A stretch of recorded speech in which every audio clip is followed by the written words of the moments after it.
Bien, aquí estamos con un poco de calor ya. Bastante calor, no un poco. Bueno, yo la verdad que las personas que están conectadas las felicito antes que todo, ¿ah? Porque sinceramente demuestran interés. Sí debo de lamentar que son pocos porque son estas clases las que quedaron para el final. Yo diría que realmente son importantes porque tienen que ver con aspectos procesales que diferencian al abogado de un tramitador, básicamente. ¿Ah? Entonces, pero bueno, ya las cosas están dadas así. Espero de que se vayan conectando en la medida que vamos entrando en la clase misma. Bien, pues vamos a entrar al análisis del recurso de casación, que hoy día está solamente reconocido y regulado para el proceso civil. Para el proceso civil en general, y queda también, por cierto, de manera, yo diría, bastante especial, reconocido también en los casos de los juicios de familia. No me voy a entrar, no voy a entrar a hacer un análisis o crítica en relación a aquello, porque obviamente lo que importa en forma previa es saber de qué se trata esto, de qué se trata este recurso. Sí les puedo decir que el recurso de casación, como primera idea, como primera cuestión, es un recurso que está ligado directamente, yo diría más ahora que antes, está ligado directamente con lo que es el estudio del derecho constitucional. Realmente son estos recursos los que nos invitan a poder comprender la necesidad de tener que respetar la normativa procesal dentro de una sociedad civil. Y por cierto, cuando yo digo está relacionado con el derecho constitucional, me estoy refiriendo, por cierto, a las garantías fundamentales, ¿no? Cuestión que hemos conversado durante todo el año, cuando comenzamos el estudio del sistema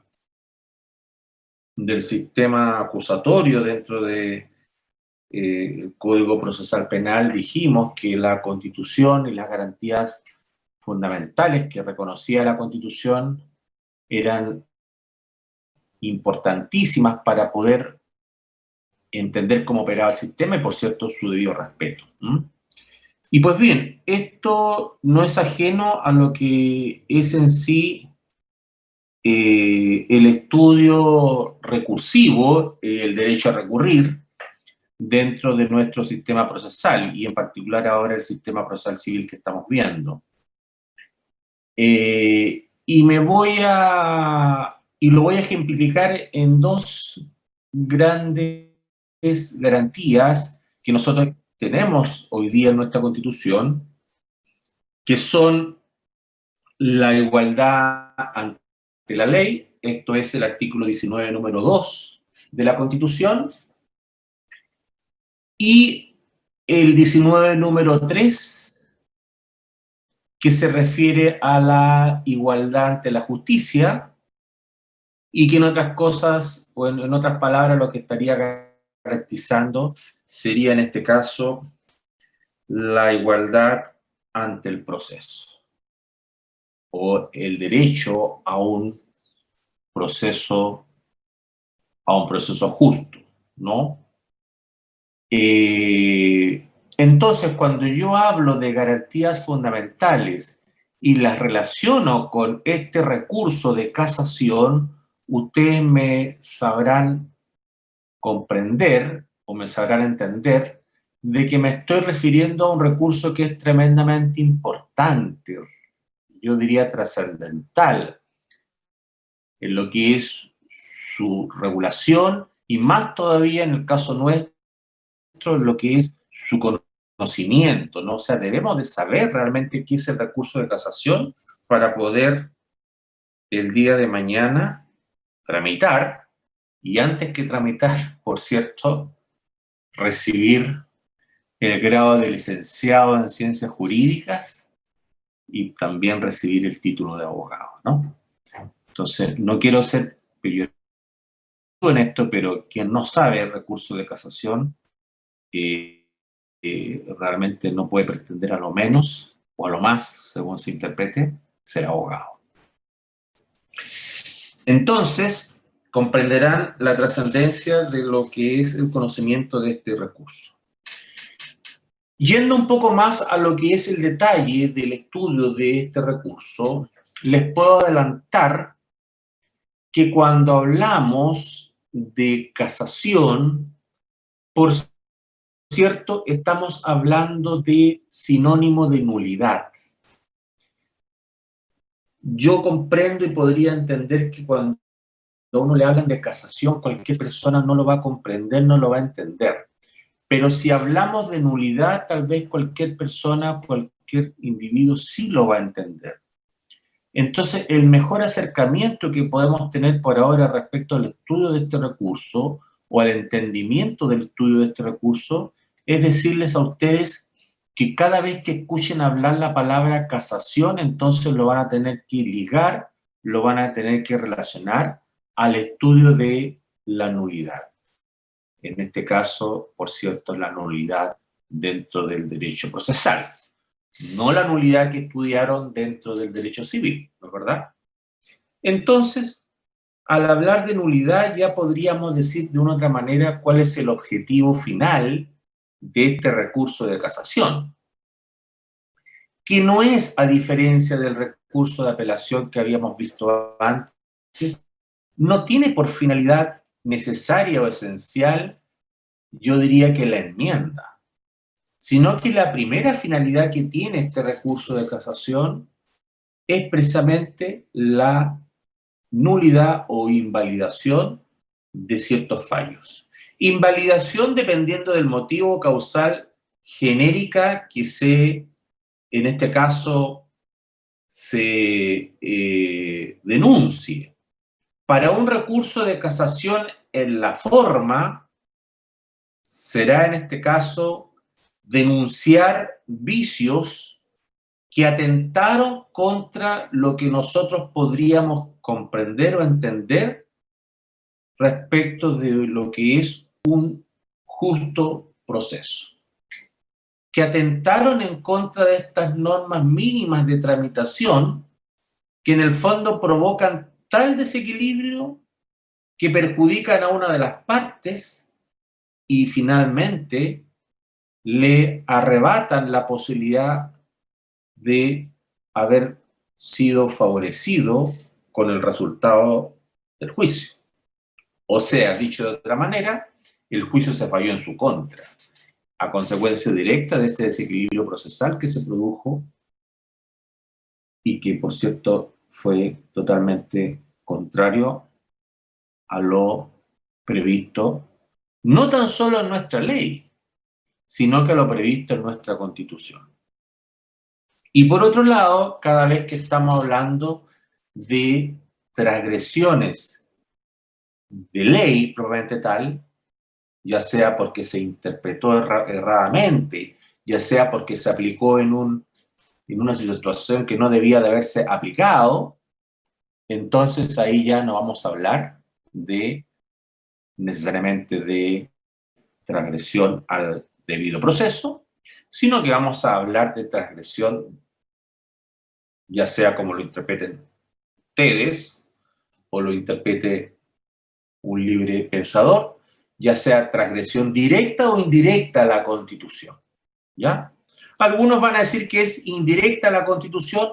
La verdad que yo me atrevería a decir que más que indirecta es una transgresión directa a la Constitución. Estamos hablando de una garantía fundamental que es la igualdad ante la ley. O sea, cada vez que interpretamos de manera equivocada, no ajustada a derecho la ley, estamos transgrediendo este principio rector que es la igualdad ante la ley, ¿ya? Esta garantía fundamental.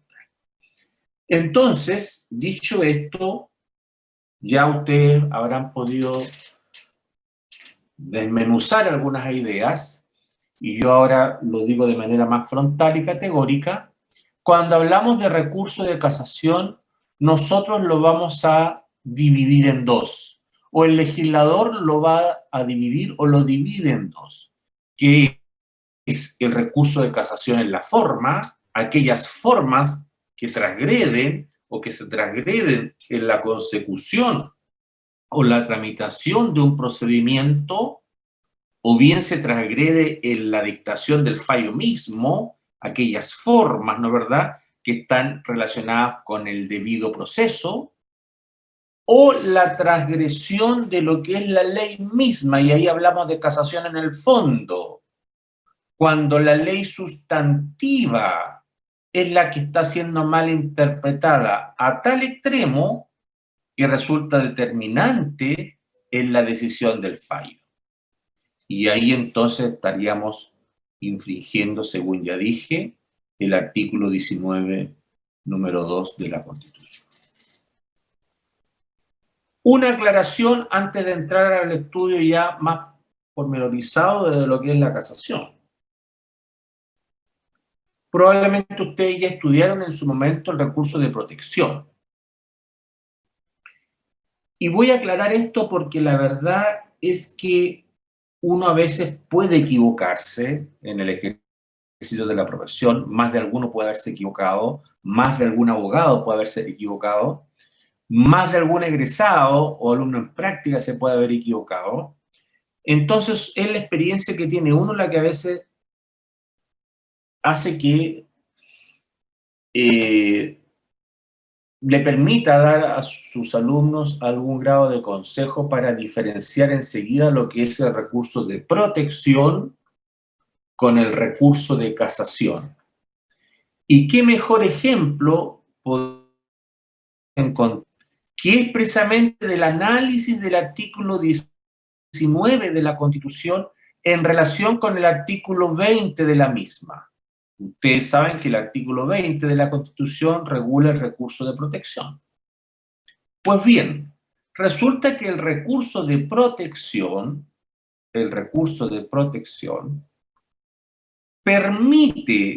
permite su aplicación en relación con el artículo 19, número 3, o sea, lo que estamos hablando que garantiza el proceso, por ejemplo, que reconoce la igualdad ante la justicia, solamente permite la aplicación de aquel recurso en lo que es el inciso cuarto de esa disposición.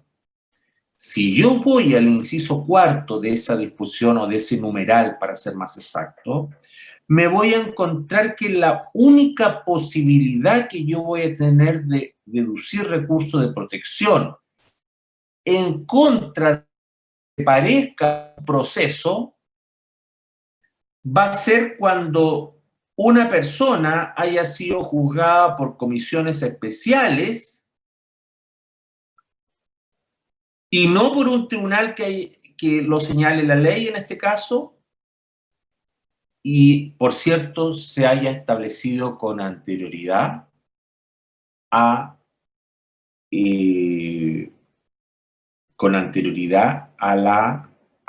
asunto fallado o al asunto resuelto que está siendo denunciado o debatido. O sea, ustedes comprenden entonces o se dan cuenta de la magnitud de la importancia del recurso de casación, pues. Porque yo por la vía de la protección no me puedo ir en contra de una decisión que no se ajustó a las normas mínimas procesales.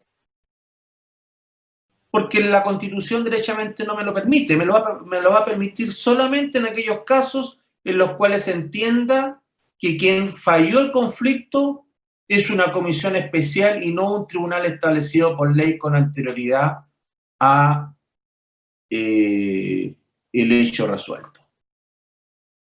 Entonces eso me obliga necesariamente a tener que saber casación y me obliga también a tener que distinguir entre protección y casación, ¿no es verdad? Entonces, nunca, por favor, alumnos, cometan el error o se afanen en intentar por la vía de la protección algo que no resulta, al menos conforme a nuestra legislación vigente, no resulta procedente enmendar por la vía de la protección, porque en el fondo lo que ocurre en estos casos es que yo tengo que utilizar el recurso de casación. O sea, para poder denunciar alguna falta de garantía procesal, necesariamente tengo que haber sido eh, perjudicado por la dictación de una sentencia definitiva, en este caso, dictada por un órgano jurisdiccional. No sé si me están comprendiendo esta cosa que estoy señalando, porque la verdad sea dicha, muchas veces las personas no captan esta diferencia y recurren de protección precisamente en circunstancias que no debieron de haberlo hecho, porque las normas, y con esto voy a ser más claro aún, las normas de debido proceso están garantizadas por el recurso de casación, puntualmente por el recurso de casación en la forma, siendo más específico, ¿ya? Entonces, dicho esto, y con la claridad, creo yo, suficiente como para entender de que los fines que persiguen ambos recursos son diferentes, tanto el recurso de casación en la forma como en el fondo, son diferentes, vamos a entrar ahora a señalar algunas ideas que nos van a permitir también concluir que este recurso, si bien es cierto, tiene finalidades diferentes, en algunos casos, en algunas circunstancias, sí tiene cosas comunes, ¿ya? Ustedes me preguntarán qué cosas comunes tienen. Pues bien, lo primero que tienen en común es que ambos recursos son de derecho estricto. ¿Qué significa aquello? Que sean de derecho estricto.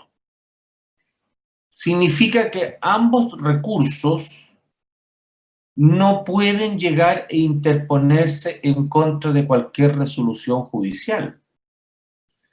Deben de interpretarse y deben de, en este caso, respetarse las normas que el legislador expresamente estableció en su tramitación. No podemos llegar y decir, es que la finalidad es lo que manda y por ende el recurso me da lo mismo como lo interpuse, lo que importa es la finalidad y conforme a aquello el tribunal entrará a conocer. No, porque la verdad que hasta el día de hoy nuestro legislador y nuestros tribunales de justicia son tremendamente celosos a la hora de el análisis de admisibilidad de este recurso. O sea, ni tan solo me estoy refiriendo en cuanto al fondo, sino que al análisis de admisibilidad, o sea, a cómo yo interpuse el recurso, si cumplí o no con los requisitos que establece el legislador para tal efecto. ¿Podrá haber o no algún cuestionamiento en relación a aquello? Sí, yo le digo que lo hay. El mejor ejemplo que les puedo dar es lo que ha fallado la Corte Interamericana de Justicia, a propósito, y cito el fallo de Mohamed contra Argentina. Ustedes se recordarán que en ese fallo, la Corte Interamericana de Justicia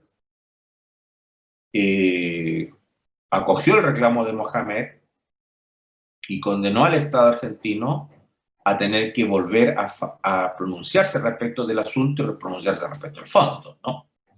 Pero eso por ahora es otra cuestión, porque tampoco a mí me interesa que debatamos todo y que finalmente a usted los deje en la indefensión. No, la idea no es aquella, sino que por el contrario la idea es que sobre la base de ciertas críticas, que las hay, también seamos obedientes a la hora de respetar las formas. Porque hasta el día de hoy, por cierto, y eso también quiero dejarlo claro, nosotros o nuestros ordenamientos jurídicos se rigen por reglas. Y esas reglas hay que respetarlas.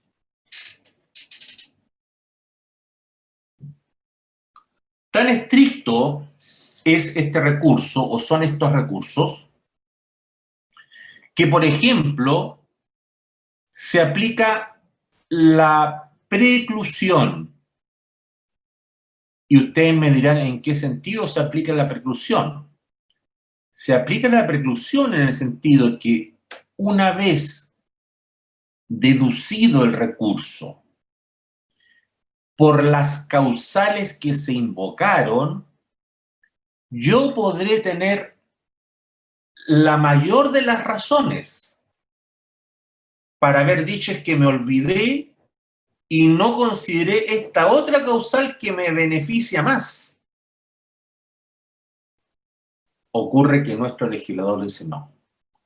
Usted, señor, o usted, señora, ya interpuso el recurso, ya invocó la causal, no puede venir a invocar otra causal. A eso se refiere también el hecho que sea un recurso de derecho estricto. O sea, en definitiva, rigidez absoluta. Esa es la verdad. Rigidez absoluta. Acá no... Dime, Pablo. El caso de la preclusión es una idea común, aparte de que se trata de un recurso de derecho estricto, también está dentro del mismo Está punto. relacionado. Está relacionado. Es un recurso de derecho estricto precisamente porque estoy dando como ejemplo, que se aplica la preclusión precisamente a consecuencia de que tú, al ejercer la causal, si se te pasó otra causal y no la señalaste, precluyó tu derecho. Precluyó tu derecho, derechamente. O sea, no puedes invocar, no puedes decir, es que se me olvidó tal causal, y resulta que esta causal sí es notoria dentro del proceso. No puedes decir aquello ya. Precluyó tu derecho. Ahora, como en el derecho, y ustedes ya lo sabrán también como estudiantes de cuarto año, siempre vamos a encontrar algunas salidas, ¿no? Vamos a encontrar posibles soluciones. Pero nótese bien que la solución que da el legislador no es lo que tiene que estar en nuestras mentes a la hora de elaborar un recurso de casación. Lo aclaro también de esta forma. ¿Cuál es la solución? Es que resulta que en el alegato yo puedo decir que además existe otra causal y le solicito al tribunal que aplique la casación de oficio. Y claro, el tribunal podrá escucharme. Pero ¿qué ocurre si el tribunal no me escucha? ¿Qué ocurre si no se aplica esa casación de oficio? Por cierto, la parte en la que va a perder nuestro representado. Entonces, de ahí que nosotros no podemos correr esos riesgos. Y por eso que las causales que invoquemos tienen que ir todas las causales en el recurso. En ese sentido también, entonces, reitero que es un recurso de derecho estricto. ¿Ya? Es un recurso de derecho estricto también, no tan solo por las causales, no tan solo por el hecho que acabo de señalar, en el sentido que tengo que señalar todas las causales de inmediato si se me pasa alguna, sino que en algún sentido también, por ejemplo, en relación con el recurso de casación en la forma, yo tengo que preparar el recurso, no es llegar y decir, es que se me ocurrió la causal al final, o yo me di cuenta del vicio, pero lo voy a dejar para el final. Y cuando me fallen, ahí yo voy a saltar con el vicio y lo voy a denunciar. No, la verdad que la regla general, sobre todo el recurso de casación en la forma en este caso, luego lo voy a explicar con mayor detalle, es que además yo tengo que preparar el recurso. O sea, quiero darle a entender con ello que al ser un recurso de derecho estricto, es porque verdaderamente no es cualquier cosa. O sea, yo definitivamente tengo que respetar de manera rígida, tengo que respetar los requisitos que el legislador señala. Otra idea del por qué es un recurso de derecho estricto, para ambos casos. Fíjense ustedes la rigidez. Tiene que ser patrocinado por un abogado, al extremo que si a mí se me olvida señalar en el escrito del recurso que estoy patrocinando el recurso, ese recurso va a ser declarado inadmisible. O sea, yo puedo haber elaborado una pieza jurídica, un informe en derecho fenomenal, un trabajo fantástico, pero si se me olvidó decir, pronunciar, que ese recurso estaba siendo patrocinado por un abogado, la verdad que las buenas intenciones hasta ahí no más llegan y ese recurso va a ser declarado inadmisible. Se los digo así de categórico, porque sinceramente alguno me podrá decir, no, profesor, es que eso es totalmente injusto. Eso que está legislando o lo que está señalando el legislador es tremendamente hasta aberrante, como por una cuestión formal se va a caer todo el edificio. Pues bien, ocurre que esta cuestión formal que le estoy señalando a ustedes hoy día, que tiene que ver con el patrocinio de abogados, si lo relacionamos con el edificio, es como las bases mismas. El asentamiento, ¿no? Los pilares. Ese recurso tiene que tener pilares, y los pilares se relacionan en este caso con la elaboración de quién, o con la intervención de quién, de un abogado. Y ese abogado además tiene que manifestar que está patrocinando el recurso, y de manera expresa, ¿no? ¿En qué coinciden también? Coinciden en que ninguno de los dos recursos constituye instancia. Ustedes ya saben ya que lo que es la instancia, yo se lo reitero ahora. La instancia es cada uno de los grados de conocimiento y fallo de asuntos de hecho y de derecho. Acá, ¿qué es lo que faltaría? Acá lo que faltaría es, derechamente, el estudio, o mejor dicho, el conocimiento y fallo de los hechos. Porque un recurso de casación, en la forma o en el fondo, nunca debiera de contener hechos. O nunca debiera de pronunciarse un tribunal en lo principal, por así decirlo, respecto de hechos. Voy a hacer dos salvedades al respecto. En una en particular me voy a hacer cargo, en la otra ya es más tradicional, por así decirlo, o es más, yo diría, más común en cuanto a los cargos que voy a señalar ahora, en cuanto a las ideas que voy a señalar ahora. Bueno, la primera idea, y en esto me hago cargo de lo que estoy diciendo porque en definitiva es así como lo pienso y uno en definitiva se va dando cuenta cómo transcurren los tiempos, que muchas veces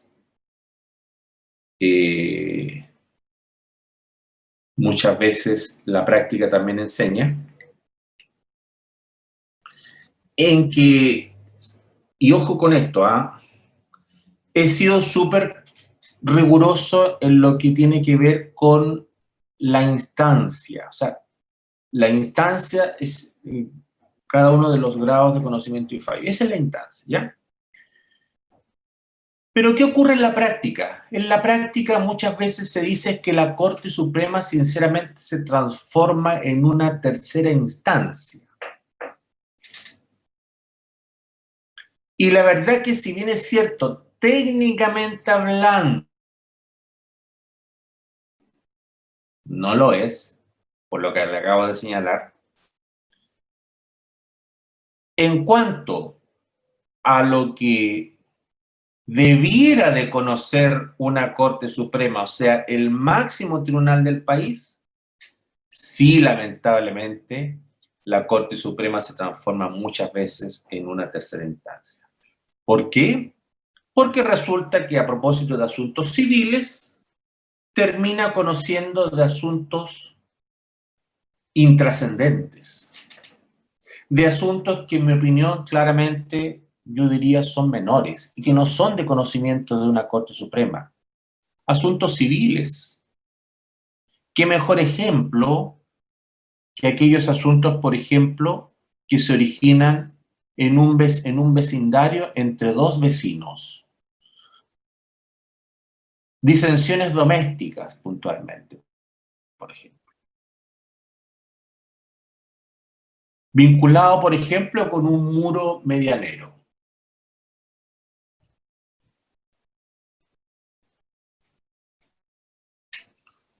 La Corte Suprema, en mi opinión, no debiera estar para fallar estas cosas que le acabo de señalar, que son cuestiones menores. La Corte Suprema debería estar habilitada para fallar cuestiones trascendentes. Esto lo he dicho antes en cursos anteriores. ¿Qué cuestiones trascendentes? Por ejemplo, acá en Arica, ¿qué ocurrió hace un tiempo a esta fecha? Cuestión trascendente que era necesaria que la Corte Suprema se pronunciara. Cuestiones medioambientales, pues. Cuestiones que en el fondo involucran a la comunidad en general, a la sociedad toda, respecto de una ciudad, respecto de un país, ¿no es verdad? Pero no cuestiones particulares. Ahora, esto, menos mal que estoy diciendo ahora, en otras áreas del derecho ya se ha ido zanjando de a poco. Por ejemplo, en materia laboral. En materia laboral los temas llegan, yo le diría que en su mayoría llegan solamente hasta las Cortes de Apelaciones. Y la Corte Suprema reconoce por vía excepcional de algunas materias puntuales. ¿Ya? En materia laboral existe un recurso que se denomina recurso de unificación de jurisprudencia. Y ahí entrará a conocer la Corte Suprema por cuestiones bien puntuales, ¿no es verdad? Y en algunos casos de errores de derecho vinculados con el recurso de nulidad también. Pero no en cualquier cosa. En materia penal, vamos a ver después, con el profesor Moya, cuando veamos el recurso de nulidad, la Corte Suprema va a conocer cuestiones fundamentales, cuestiones que no son cualquier cosa, como sería la transgresión de derechos fundamentales, por ejemplo, dentro de un proceso penal. Pero no para conocer la minucia, la cosa menor, la cosa... No quiero emplear la palabra insignificante, porque tal vez todo puede ser significativo para cual o tal persona. Pero cuando ya hablamos de un tribunal superior compuesto por 21 miembros, la verdad que uno se da cuenta que es un tribunal pequeñito, o sea, es un tribunal menor. Si hoy día realmente la carga de trabajo que tiene la Corte Suprema es, sinceramente, yo diría que bastante mayor, y eso hace que su jurisprudencia, la verdad, se perjudique. Claro, nosotros no somos un país que nuestra legislación precisamente se fundamente en jurisprudencia como los países anglosajones. Pero sí, ¿para qué estamos con cosas? Las sentencias dictadas por los tribunales superiores de justicia sí son importantes, y más todavía las sentencias dictadas por la Corte Suprema. Porque de una u otra forma a nosotros nos deberían de enseñar, nos deberían de informar, deberían de unificar cierto grado de jurisprudencia, ¿no? Pero cuando la Corte Suprema está llena de casos que a veces ni siquiera debería de conocer, entonces a eso me refiero con la tercera instancia, ¿ya? Vuelvo a insistir, no de un punto de vista técnico, porque un punto de vista técnico ya lo aclaré, Pero sí, en la práctica muchas veces se transforma la Corte Suprema en una tercera instancia por las cuestiones que le toca conocer, desde el punto de vista de derecho, por cierto, ¿no?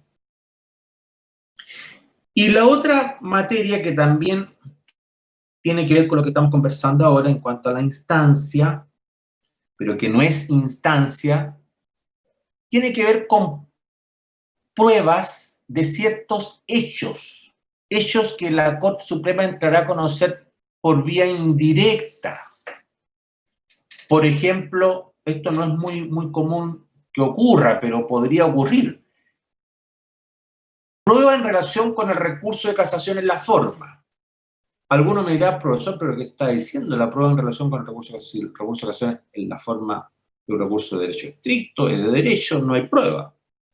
Claro, ocurre que algunas causales que uno invoca tienen que probarse. Y ahí vamos a entrar a una prueba, pero no respecto a los hechos que dicen relación con el fondo del problema, sino que vamos a entrar a probar las causales que estamos señalando, como por ejemplo, si el tribunal estuvo o no bien integrado, o si el tribunal era o no incompetente, o si el tribunal estaba o no implicado, o tenía alguna causal de inhabilidad, por ejemplo, ¿me entienden o no? Entonces, para ciertas causales sí voy a tener que, en relación con la casación de la forma, sí voy a tener que entrar a probar, ¿no?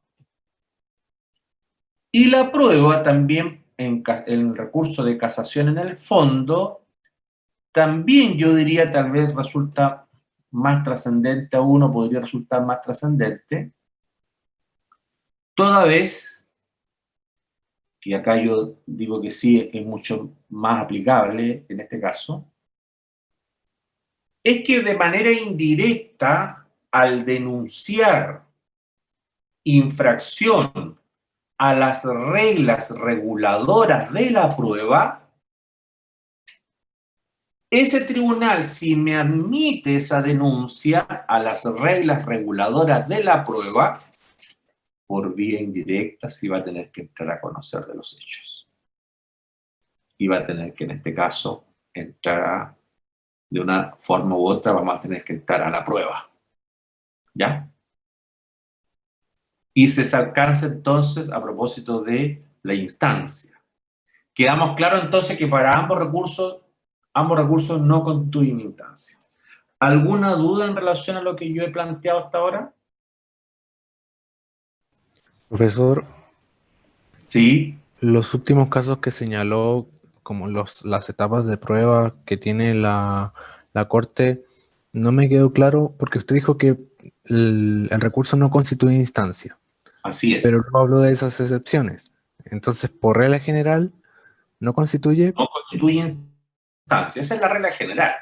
Ahora, yo hablé de dos ideas. Una dije que me hacía cargo porque era más bien una cuestión dogmática y que tenía que ver con que muchas veces, en algún sentido dogmático, podríamos entender perfectamente que la Corte Suprema en la práctica sí constituye un tribunal de instancia porque entra a conocer materias que no le correspondería.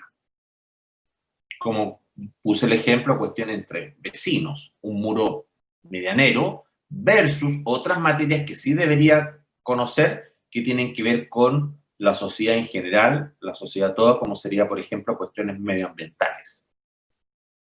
Para darle importancia o prioridad a lo que es el llegar a un tribunal superior, el tribunal superior del país, ¿no? No conocer cualquier cosa, eso es lo que quiero decir finalmente. Ahora, ¿cuál es la gran limitante con respecto a aquello? Si la limitante tampoco uno sigue y se da cuenta.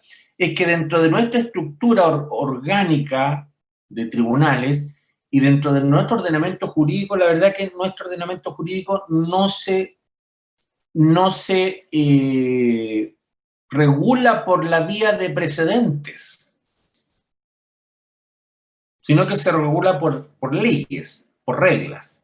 O sea, como no se regula por la vía de precedente, tal vez lo que diga tal o cual tribunal del país no resulta tan trascendente.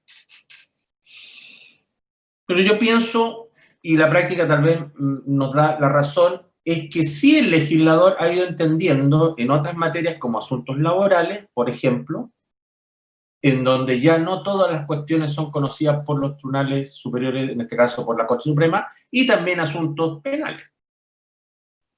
Claro, usted me dirá es que ahí hay un juicio oral, ahí es otra la justificación. Perfecto, lo acepto.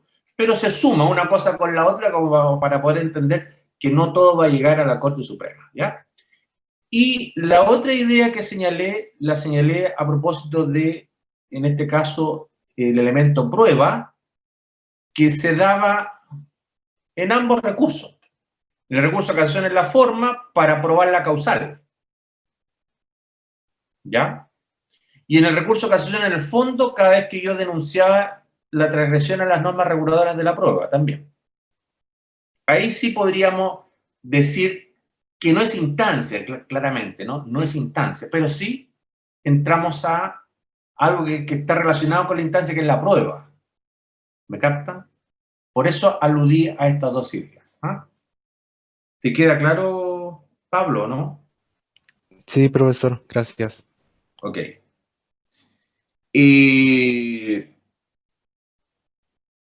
Otra idea o otra característica similar para ambos recursos, ya lo señalé ya, de todas maneras lo reitero, en ambos recursos vamos a encontrar la casación de oficio.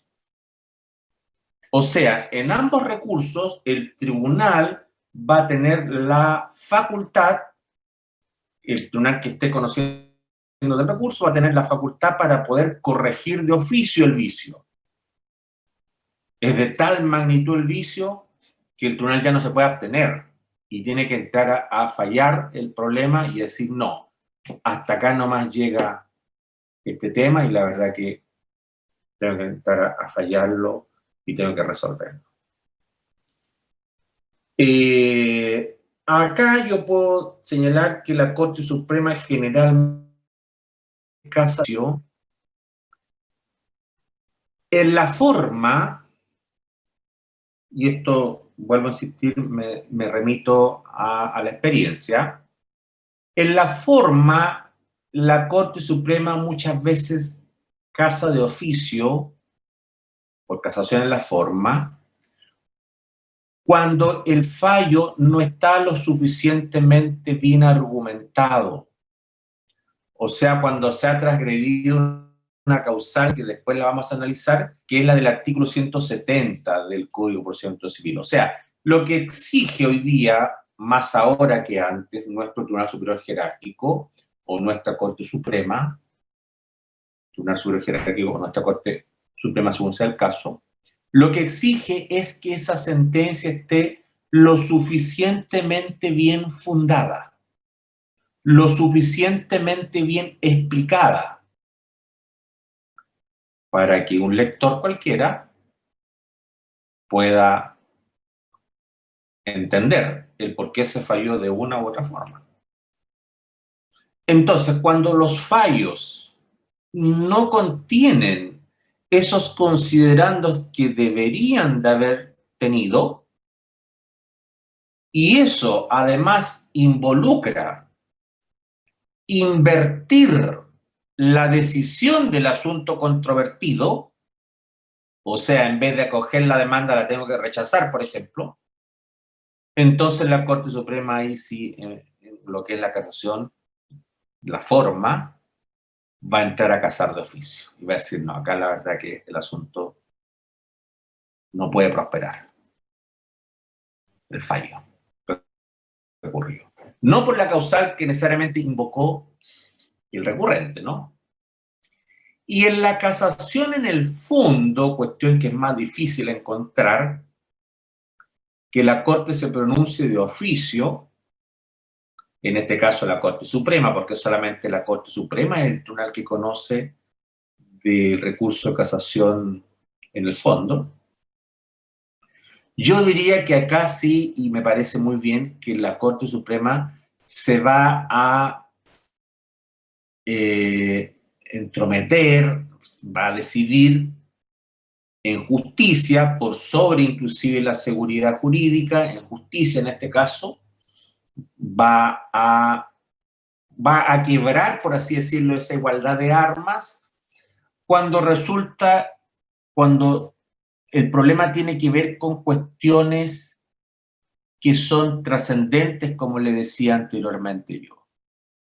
¿Y qué cuestiones son trascendentes? Todo aquello que tenga que ver con el medio ambiente, todo aquello que tenga que ver con la salud de las personas, todo aquello que tenga que ver con la educación de las personas. Por ejemplo, no es lo mismo litigar sobre un asunto en donde se vio afectado un alumno en un establecimiento educacional que litigar respecto de un asunto, vuelvo a insistir, en donde dos vecinos X se están disputando una porción de terreno. Porque ustedes comprenderán que si la Corte Suprema advierte que hay un problema en un alumno en relación con un establecimiento educacional y resulta que efectivamente ese fallo transgrede el ordenamiento jurídico, ahí es necesario entonces estar inclusive, y así lo ha entendido la Corte Suprema, casar de oficio. Porque son los principios, yo diría, protectores de cualquier sociedad civil, los que obligan a nuestros tribunales de justicia, y con mayor razón al Tribunal Superior que tenemos, a tener que intervenir. Y en esos casos, la verdad que ya no por una cuestión, yo diría, procesal, sino por una cuestión sustantiva, y que se hace necesario la decisión del máximo tribunal, inclusive en algunos casos, cuando el recurrente no ha hecho lo que debió de haber hecho en su mano, ¿no? Entonces, aclaro que la casación de oficio opera en ambos casos con las características que señalé. En ambos recursos, y en esto también es importante considerarlo, se aplica el principio de jerarquía, porque resulta que para ambos recursos conocerá siempre el Tribunal Superior Jerárquico. Respecto del recurso de casación en la forma, conocerá ya sea la Corte de Apelaciones respectiva o la Corte Suprema, y respecto del recurso de casación en el fondo, conocerá en este caso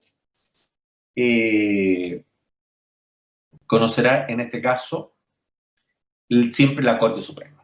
¿Ya? Yo diría que esas son las cuestiones que son similares, ¿ya? Similares.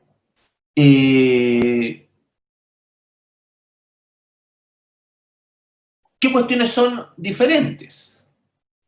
Bueno, ya le dije una al comenzar esta clase. La finalidad que persigue, o mejor dicho, las causales por las cuales es procedente un recurso versus las causales por las cuales es procedente el otro recurso.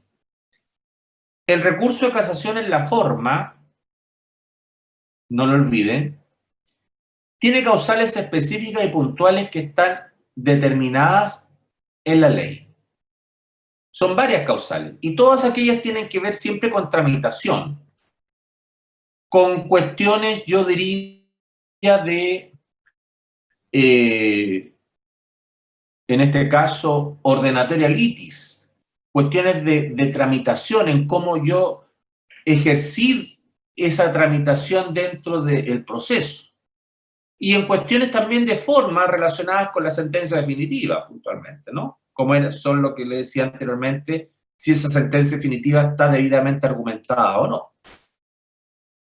Versus el recurso de casación en el fondo, que contiene una causal mucho más genérica, que se relaciona con errores de derecho. O sea, es una causal genérica, errores de derecho. No cualquier error de derecho tampoco, sino que errores de derecho que hayan influido sustancialmente en los dispositivos del fallo.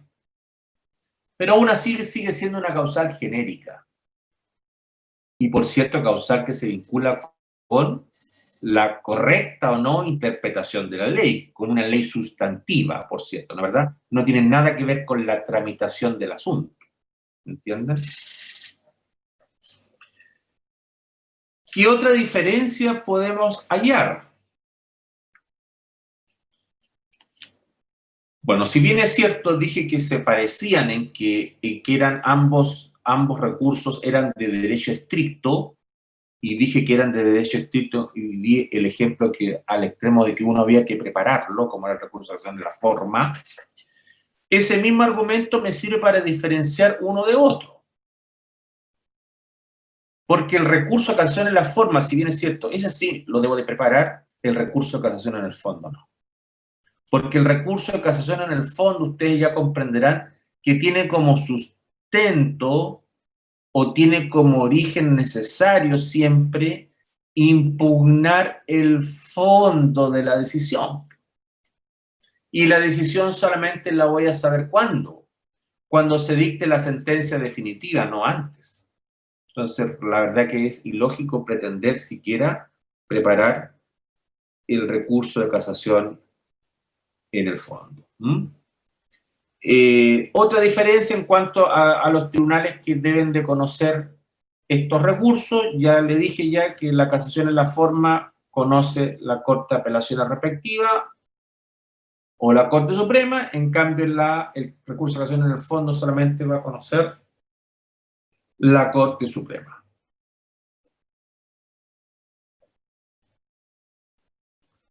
En cuanto a las resoluciones, y acá yo estoy adelantando también materia, ¿no? En cuanto a las resoluciones que van a ser impugnadas en uno o en otro caso,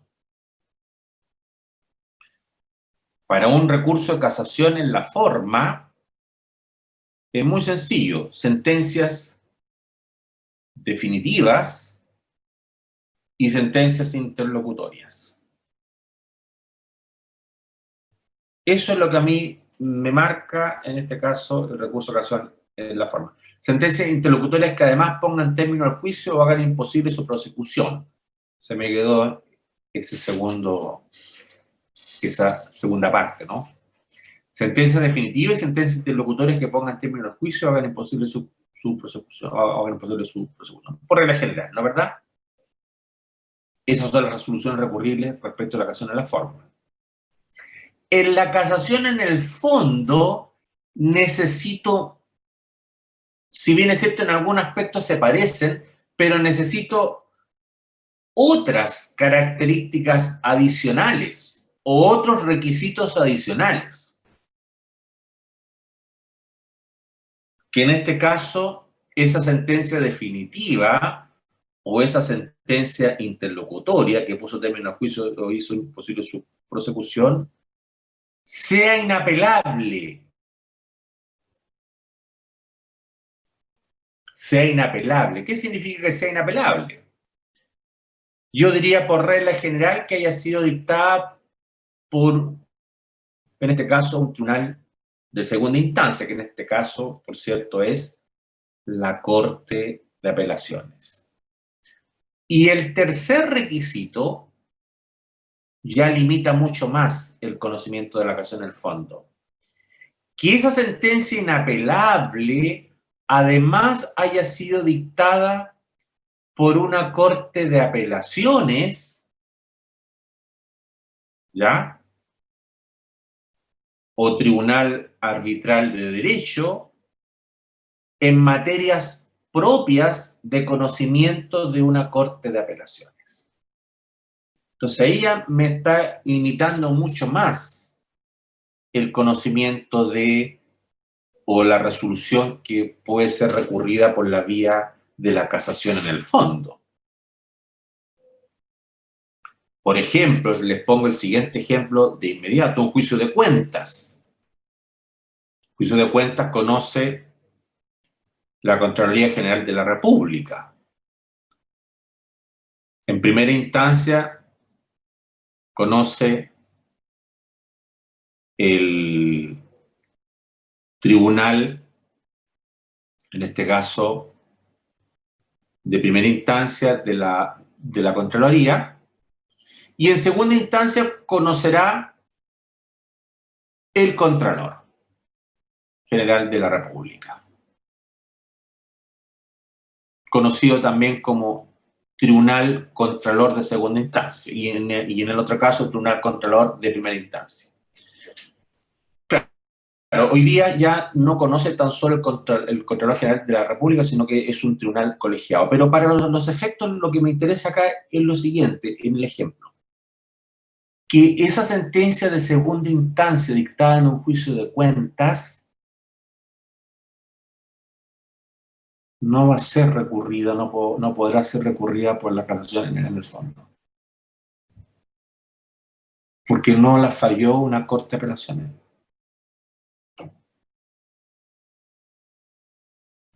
O un tribunal de derecho arbitral, de derecho en conocimiento de materias propias de una corte de apelaciones. Ah, es que a lo mejor hay un vacío legal, eso es otra cosa. ¿Me entienden? O sea, lo que les quiero dar, el ejemplo que les quiero dar con esto es que estos recursos sí son estrictos, son de aplicación estricta, o sea, derechamente yo las resoluciones tengo que cumplir de manera estricta y saber de manera estricta qué resolución es recurrible, porque de lo contrario el recurso me lo van a declarar derechamente inadmisible. Esas diferencias son las que les puedo dar en relación a, en este caso, a ambos recursos. Vamos ahora al análisis pormenorizado de cada uno de los recursos y vamos a comenzar por el recurso de casación en la forma. ¿Qué es el recurso de casación en la forma? El recurso de casación en la forma es aquel recurso que deduce la parte agraviada en contra de aquellas resoluciones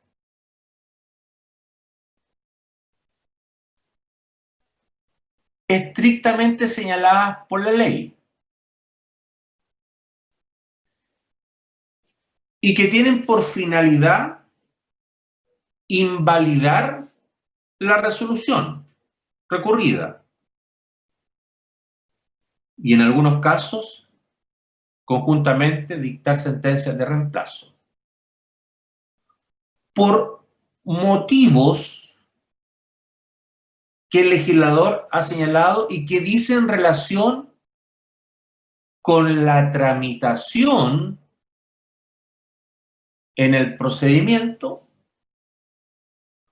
o con las formas no acatadas en cuanto a la dictación de la sentencia definitiva.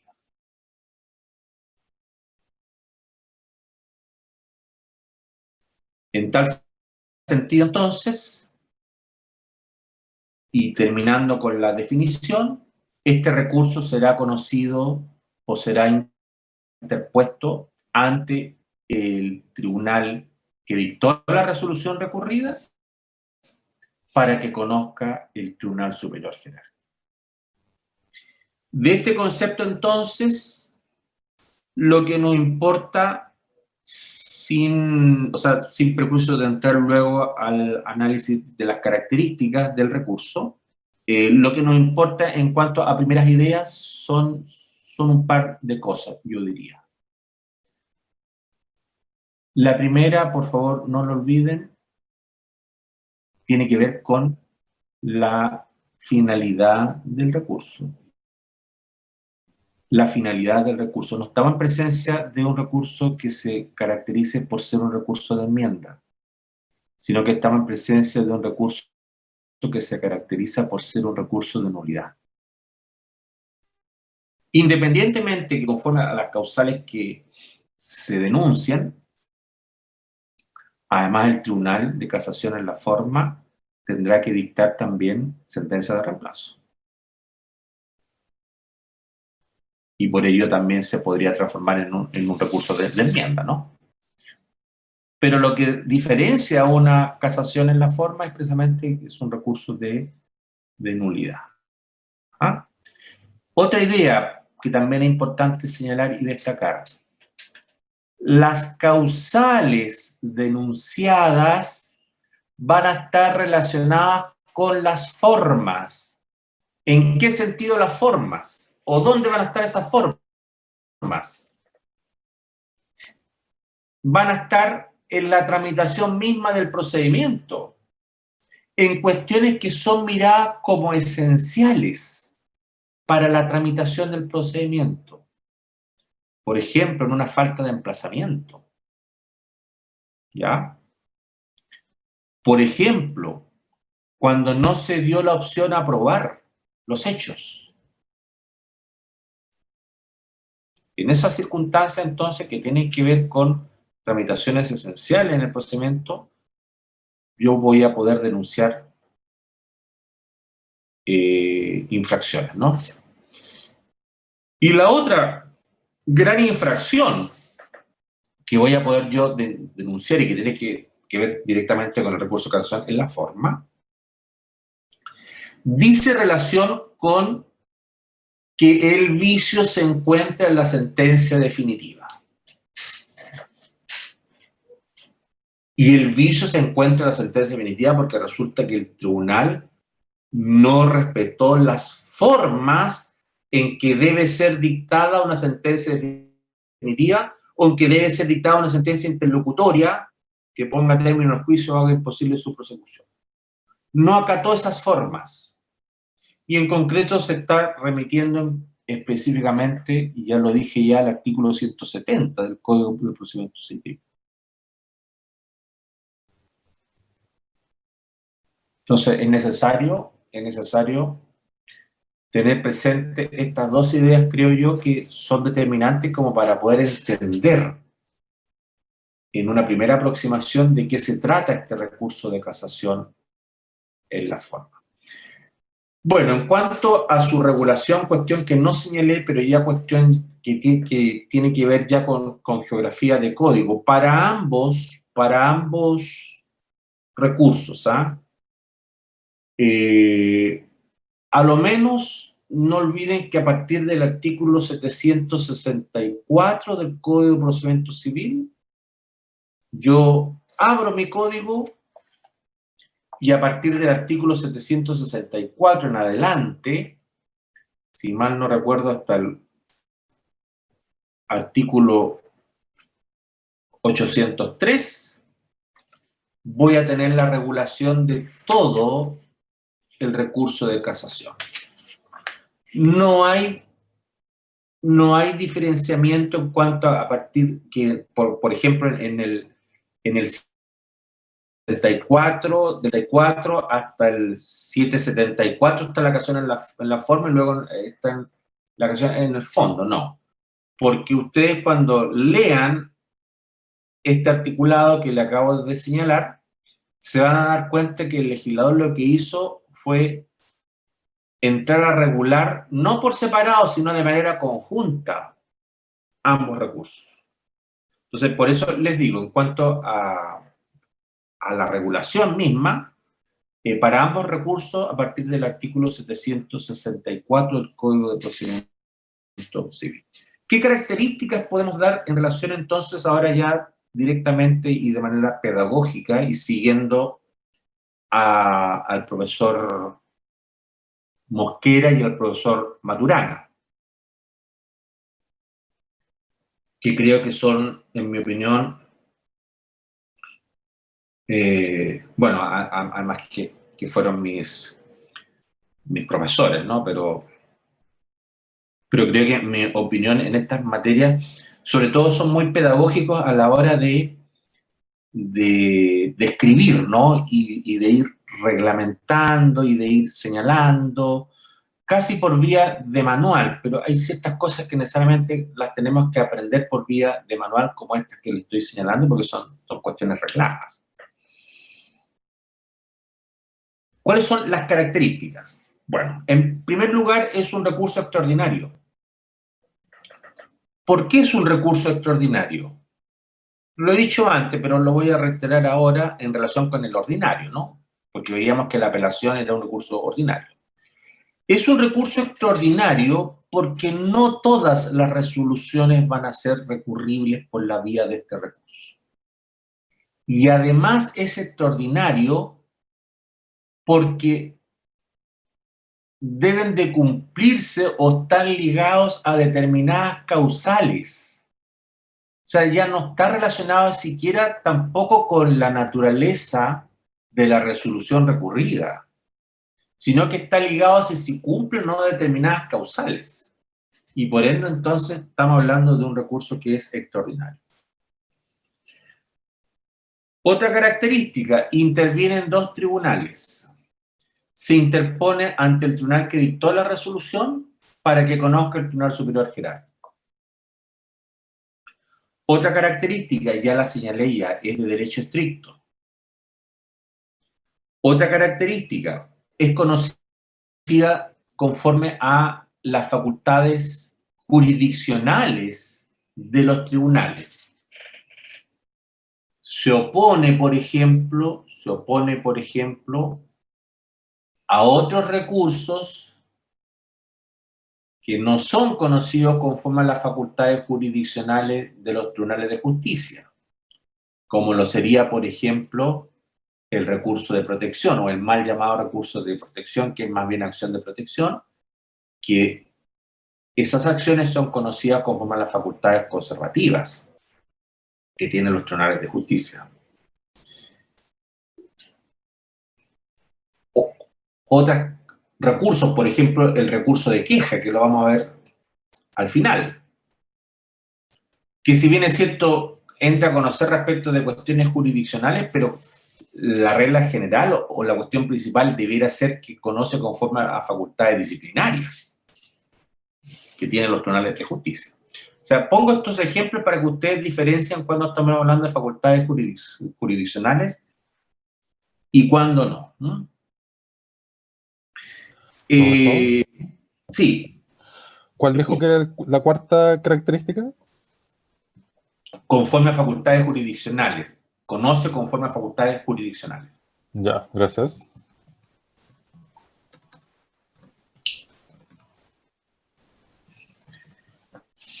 El objeto de este recurso, según ya lo señalé ya, tiene por cuestión principal invalidar la resolución recurrida. Independientemente que en algunos casos, además de invalidar, se dictará la sentencia de reemplazo, como será, por ejemplo, cuando la causal invocada dice relación con la transgresión del artículo 170 del Código de Procedimiento Civil, o cuando la causal invocada dice relación con la cosa juzgada, o cuando la causal invocada dice relación con el vicio de la ultrapetita, o cuando la causal invocada dice relación con la circunstancia que la sentencia contiene decisiones contradictorias. ¿En qué se parecen estas cuatro causales que acabo de señalar y que permiten dictar sentencias de reemplazo? Le pregunto a ustedes. ¿Tiene que ver con las excepciones? No, en cuanto al vicio, ¿en qué se parecen? Decisiones contradictorias, transgresión al artículo 170, cosa juzgada, ultrapetita, que me obligan a tener que dictar sentencia de reemplazo. No me basta con invalidar el fallo. ¿En qué se parecen estas cuatro causales? En que todas tienen que ver con la forma de fallar que tiene el juez. Claro, las cuatro causales dicen relación con que el vicio se encuentra en la etapa de fallo. El vicio se encuentra en la sentencia definitiva misma. Entonces, como se encuentra en la sentencia definitiva misma, resulta inoficioso tener que ir a otro procedimiento cuando lo que simplemente hay que hacer es, una vez que se ha invalidado la sentencia definitiva, dictar una nueva sentencia, ¿no es verdad? Pero aclaro nuevamente que cuando hablamos de casación, sobre todo de casación en la forma, el fin principal es invalidar fallo. Ese es el fin principal, y por eso se caracteriza el recurso de casación en la forma. En el fondo también se caracteriza, pero con la diferencia que en el fondo, según ya lo señalé también, siempre se va a dictar sentencia de reemplazo de la manera como lo vamos a estudiar en su oportunidad. Otra característica. Este recurso se dice que en cuanto a su procedencia recorre toda la jerarquía de los tribunales chilenos. ¿Cuál es la explicación de aquello? Que recorre toda la jerarquía de los tribunales chilenos. La explicación de aquello es que precisamente a consecuencia de la casación en la forma, voy a poder llegar inclusive a que ese asunto sea conocido por la Corte Suprema. Para bien o para mal, ¿no? O sea, la casación en la forma me va a permitir que el asunto no tan solo sea conocido por un tribunal de primera o única instancia, sino que además podría ser conocido, si es de primera instancia, por la Corte de Apelaciones y además por la Corte Suprema. Y aquí me voy a asilar en otra, o voy a invocar otra característica. ¿Cuál es? Que el recurso de casación en la forma sirve para preparar el recurso de casación en la forma. Tal vez estoy diciendo algo que es ilógico, porque estoy repitiendo 2 veces recurso de casación en la forma. Pero se los voy a explicar a continuación. Resulta de que el vicio que yo estoy alegando, lo alegué primero ante la Corte de Apelaciones respectiva. Por ejemplo, alegué la falta de emplazamiento. Es más, preparé el recurso.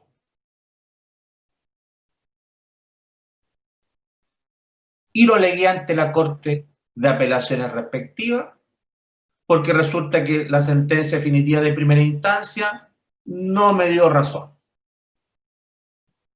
Y me fui de recurso de casación en la forma. Ocurre que la Corte de Apelaciones respectiva tampoco me considera la causal. La pregunta es, ¿hay en este caso cosa juzgada? ¿Hay en este caso decisión que no puede ser recurrida? La respuesta es no. Porque por la misma causal inclusive puedo llegar ante la Corte Suprema para que finalmente la Corte Suprema me dé la razón. Y a través de este ejemplo y de esta característica, entonces yo les puedo decir a ustedes que este recurso en particular, el recurso de casación en la forma, sí efectivamente recorre la jerarquía de todos los tribunales chilenos. O me permite recorrer todos los tribunales chilenos precisamente por la causal que he invocado y dependiendo si me dieron razón o no en el problema, puedo llegar inclusive, como ya dije antes, puedo llegar inclusive hasta la Corte Suprema. Otra característica, también importante esta, el recurso de casación en la forma puede ser interpuesto en conjunto con el recurso de apelación. o el recurso de apelación puede ser interpuesto en conjunto con el recurso de casación en la forma. Y a su vez, el recurso de casación en la forma podrá ser interpuesto conjuntamente con el recurso de casación en el fondo. ¿Eso qué es lo que me obliga a tener que saber o a tener que, en este caso, aplicar? Por cierto, cuando yo recurro en contra de una sentencia de primera instancia, yo en lo principal, si yo me estoy dando cuenta de un vicio de forma, en lo principal yo tendré que interponer siempre recurso de casación en la forma. Y en el otro sí tendré que interponer el recurso de apelación para el evento que no me dé lugar al recurso de casación en la forma, ¿no es verdad? No puede ser al revés. Porque la apelación, si yo interpongo apelación es porque ya quiero que el tribunal entre a conocer en cuanto al fondo del problema. Y si recurro de forma y de fondo, ustedes también habrán captado que de igual manera tendré que interponer primero el recurso de casación en la forma, en lo principal, y en el primer otro sí tendré que interponer el recurso de casación en el fondo, ¿no es verdad? Entonces, esta característica no es menor porque implica de que, claro, acá yo tengo que aplicar materias, tengo que entender muy bien la finalidad de uno u otro recurso, tengo que tener muy claro qué es lo que le voy a pedir al tribunal. Porque por muy casuístico que sea el recurso que estoy interponiendo, por muy rígido que sea ese recurso, tengo que entender de qué se trata el recurso, ¿me entienden o no? Tengo que en el fondo saber qué es lo que le estoy pidiendo al tribunal. Porque si no tengo idea de lo que le estoy pidiendo al tribunal y estoy recurriendo por recurrir, la verdad es que lo más probable es que me vaya mal. Y que en definitiva perjudique a quien estoy representando. Otra característica, solamente puede ser deducida por la parte agraviada. O sea, esto significa, algo que vamos a ver más adelante, que es importante a propósito de la casación en la forma, esto significa que el agravio acarrea un perjuicio. Y ustedes sabrán de que hay un aforismo jurídico, sobre todo en materia de nulidad. ¿Cuál es el aforismo jurídico en materia de nulidad? Yo les pregunto, yo sé que están cansados, estamos terminando ya, pero me interesa ver si saben.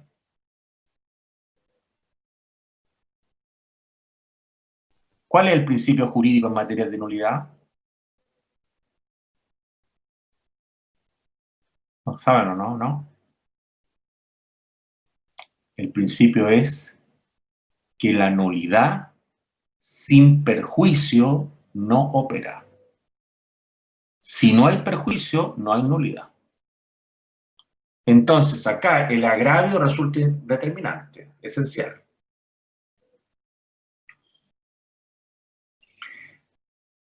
El agravio, lo voy a reiterar en la siguiente clase, el agravio va a estar identificado con la causal misma, pero es más que eso inclusive, ¿ya? Este recurso no constituye instancia, ya me referí a aquello. Otra cuestión o otra característica también importante que la sepamos como característica de este recurso. En forma anticipada, o sea, antes del juicio, antes del proceso, por ejemplo, en un contrato,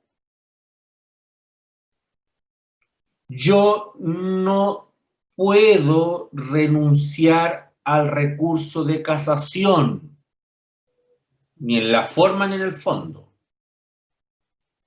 Y ustedes me preguntarán por qué. porque resulta que estas cuestiones que estamos estudiando dicen relación con cuestiones de orden público. Y yo le diría que dicen relación además con garantías fundamentales. Entonces, ¿cómo yo voy a renunciar en forma anticipada a derechos fundamentales? No puedo. O a cuestiones que están para algunos que se podrían en este caso, más antes yo creo, ¿no? Se podrían no molestar, pero alterar por el hecho de que uno dice que se está transgrediendo garantías fundamentales, porque son recursos más bien de ley y no de constitución. Pero hoy día yo creo que ya cada vez más la constitución entró al conocimiento de estas materias y la verdad que hoy día podemos decir perfectamente que estamos hablando también de protección de derechos fundamentales. Entonces, ¿cómo yo en un contrato voy a renunciar? No puedo. Cuestión diferente es cuando se inició el proceso, porque cuando se inició el proceso, ahí ya se aplican otras reglas, como por ejemplo las facultades extraordinarias que tienen los mandatarios judiciales. La del inciso segundo del artículo 7 del Código de Procedimiento Civil, que sí me permitirían eventualmente renunciar a los recursos, ¿no? Pero eso es otra cosa cuando yo ya estoy dentro del proceso. Pero antes, cuando yo, por ejemplo, estoy en un contrato, no podría hacerlo. Solamente por vía excepcional se ha interpretado que en los casos de árbitros arbitradores, o sea, cuestiones que no van a ser tramitadas ni falladas conforme a derecho, se podría renunciar en forma anticipada a este recurso de casación,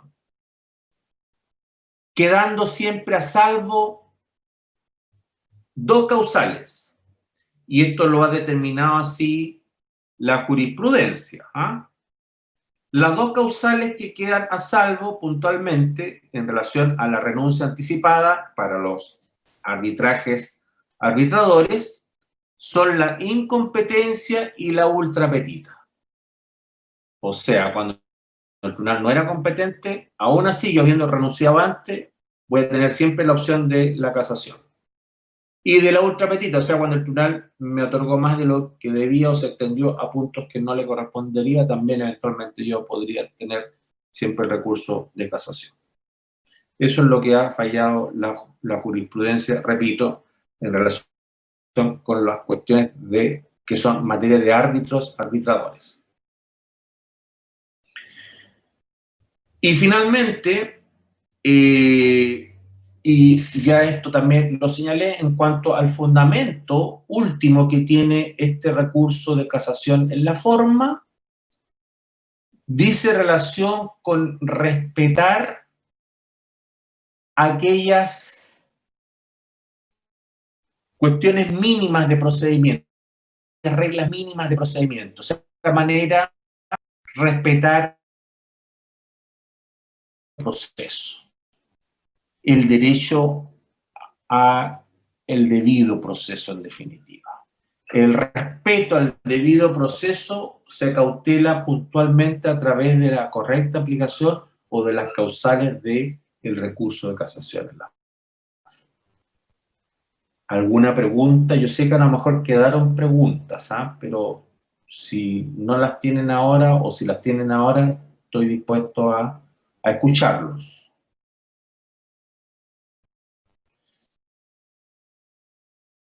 Les pido que por favor en estas últimas clases, ya señalé que el próximo miércoles vamos a tener la presencia de el profesor Javier Moya para que nos oriente, para que nos explique la aplicabilidad o lo que es el recurso de nulidad, ¿ya? Y el martes siguiente vamos a continuar con el recurso de casación en la forma y entrando a conocer también el recurso de casación en el fondo. Yo les pido que por favor asistan porque estas materias sí realmente son importantes y vuelvo a insistir,